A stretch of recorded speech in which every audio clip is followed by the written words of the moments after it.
You ever think your parents set you up for great things because you're named after a car company when you actually grew up to be a horrible, horrible human? Well, today we're going to talk about Chevie Kehoe.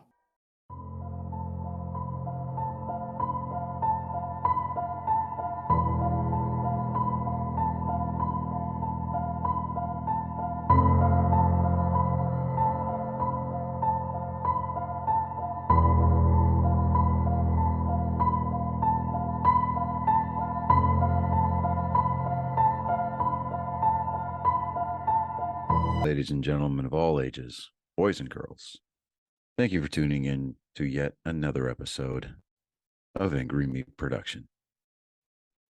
We appreciate you coming in and letting us be a part of your lives week in and week out. We hope to do our best to present you with something that your eardrums delight in.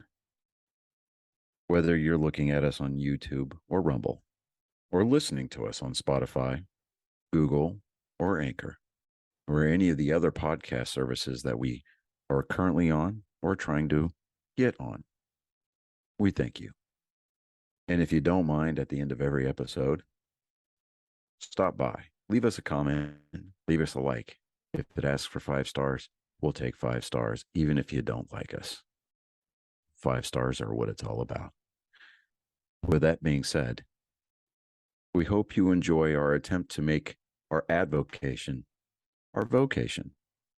Ladies and gentlemen, let the games begin. We here at Angry Me Production want to thank our sponsor, Mobile Notary Mindy. She's certified with the National Notary Association. She's also bonded and E&O insured. She offers a wide range of services including wills, powers of attorney, medical documents, healthcare proxies, living wills, certification of trust, assignment of personal property, HIPAA waivers, advanced healthcare directives, and 99 verification. You can find her on Facebook, TikTok, and Instagram at Mobile Notary Mindy. You can also visit her webpage at texasmobilenotarymindy.com. That's TX, mobilenotarymindy.com. Thank you so much, and enjoy the show. Welcome, Angry Faithful. Yes, today we're going to talk about Chevie Kehoe. And there's a lot of allegations on this dude, reading up on him and everything, and we are about to find that out. So let us begin. Kehoe was born in Orange Park, Florida, United States. He was the oldest of 8 sons born to Kirby and Gloria Kehoe, and was named after his father's favorite brand of automobiles, Chevrolet. His father served in the Navy during Vietnam War. When Kehoe was an infant, his father moved his family to Madison County, North Carolina. In 1985, Kirby moved the family again, this time to property near Deep Lake, Stevens County, Washington. Kehoe entered Coralville Junior High School as a 9th grader in 1987, where he was an honor student. Future serial killer Israel Kays. I'm sorry. I guess we'll go here next week. Was a family friend. In 1988, his parents pulled him and his younger brother Cheyenne out of public school, and from then on, they were homeschooled. Raised with increased extreme anti-government, white supremacist beliefs, Kehoe formed a plan to bring down the United States government with his self-styled Aryan People Republic militant. And Kehoe finally married Karen Gum, and the couple had 3 children. Kehoe took a second wife, Angie Murray, in 1993, but the relationship only lasted 54 days. Now, his crimes spanned in 1995. Kehoe and an accomplice kidnapped and robbed Malcolm and Jill Friedman, a couple believed to be Jewish who owned a store in Kehoe he was once employed. In January 1996, Kehoe and another accomplice, Daniel Lewis Lee, left the state of Washington and traveled to Arkansas.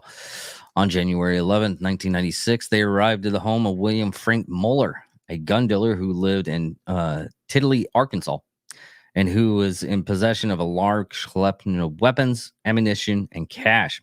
Kehoe and his father had previously, in February 1995, robbed Moeller once already. Kehoe expected to find valuable property at the house.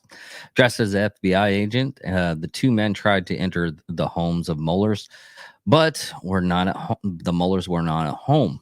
When the Moellers returned, Lee and Kehoe overpowered and incapacitated Moeller and his wife, Nancy Ann Moeller.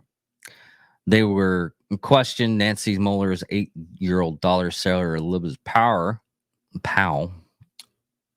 about where they could find the cash, guns, and ammunition, forcing her to talk by shocking her with electrical cattle prod. After finding $50,000 in cash, guns, ammunition, they shot each of the three victims with a stun gun, causing them to pass out. They then placed plastic bags over their heads, sealed the blacks with duct tape, and suffocated them to death. There was some evidence that Lee was unwilling to kill Sarah, so Kehoe killed her. They took the victims to Kehoe's vehicle to Illinois' Bayou, where they duct taped rocks to them and threw their bodies into the water. A fast-moving stream dissipated its status as a bayou. The bodies were discovered in Lake Dardanelle. I guess that's how you pronounce it. Now, Russellville, Arkansas, in late June 1996.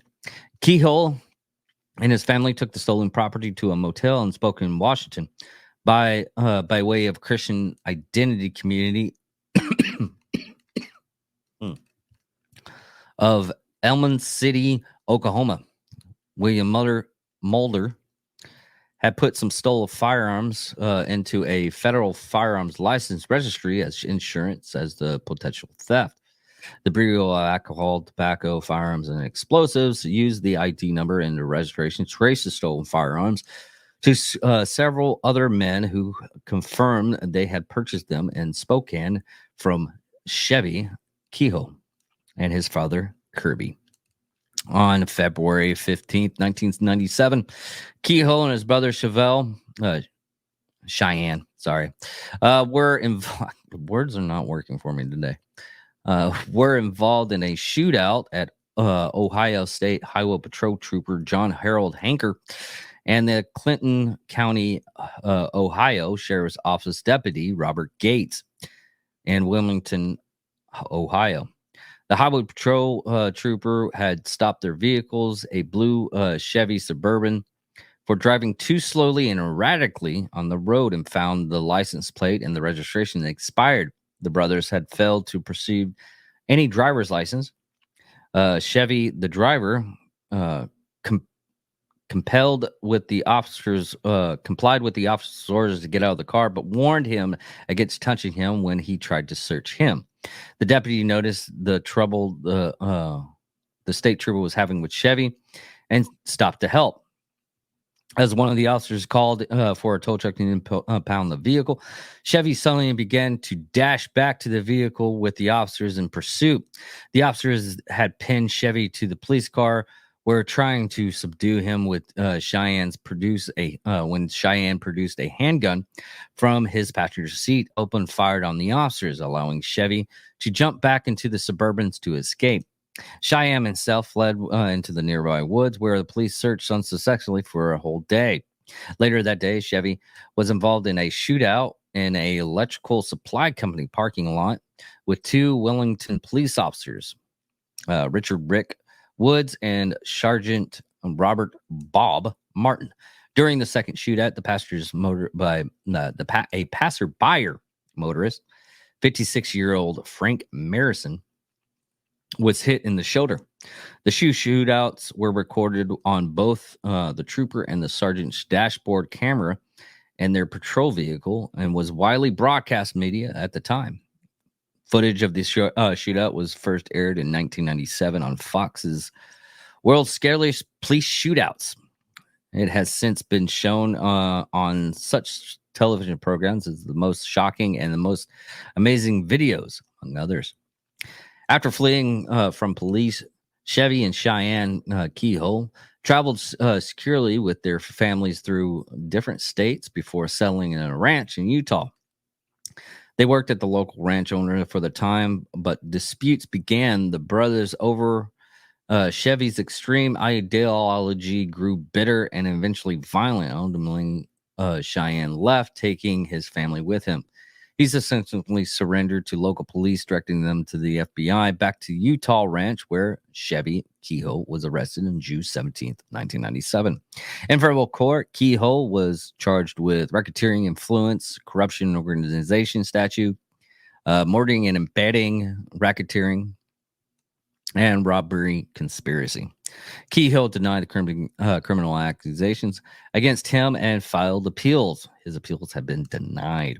The sentencing on February 20th, 1998, Kehoe pleaded guilty in Ohio State Court to felonious assault, attempted murder, and carrying a concealed handgun related to February 15th, 1997 shootout with Wilmington, Ohio, with an Ohio State highway patrol trooper and a Clinton County sheriff deputy during the traffic stop, resulting in expired tags on a 1977 Chevrolet Suburban.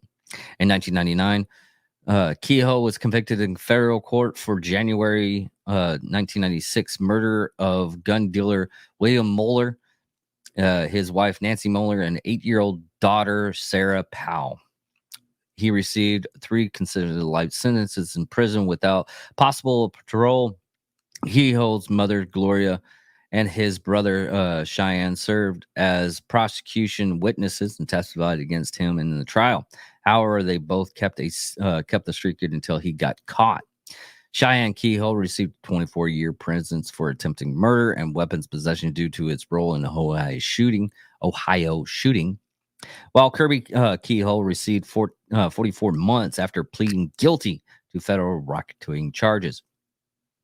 Cheyenne Kehoe sentence was later reduced to 11 years, resulting in him being released from prison in 2008.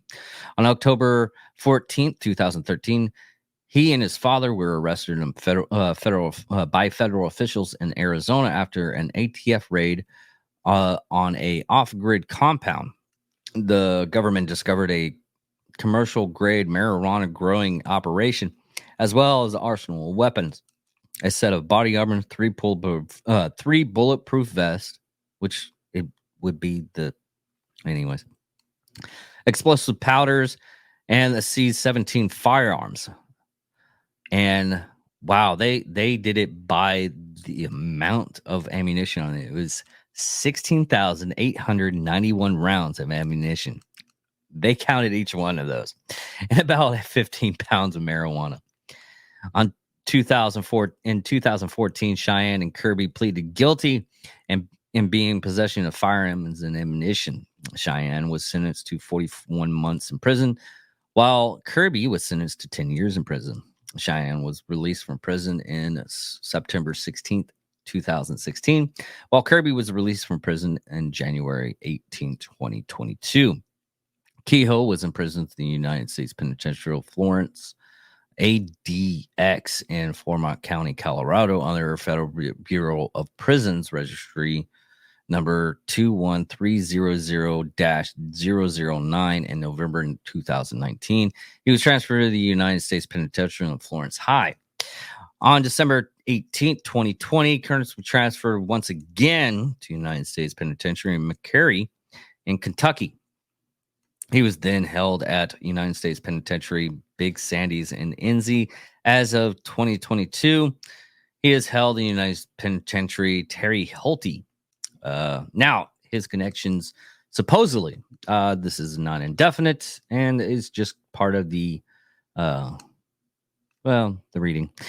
Kehoe was accused by his brother Cheyenne and Spokane motel manager of being involved in or having prior knowledge of the Oklahoma City bombing. On April 19th, 1995, Cheyenne claimed to having knowledge of Chevy's involvement of the bombing shortly after he was sentenced for his role in the shootout. The manager of the Shadow Motel in Spokane claimed that he's seen Chevy with convicted bomber Timmy McVeigh at the motel 4 to 6 months prior to the bombing. The manager also claimed that on the morning of the bombing, Chevy showed up at the motel asking him to put on CNN because and became excited when the news of the bombing appeared.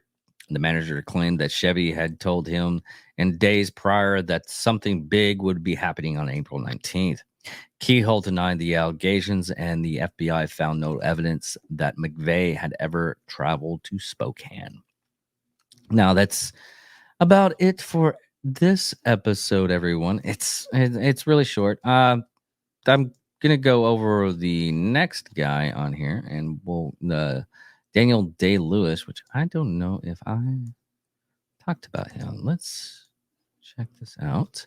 But thank you all for listening. Thank you all for watching. Love you guys. Hope you had enjoyed this and enjoy the rest of the time.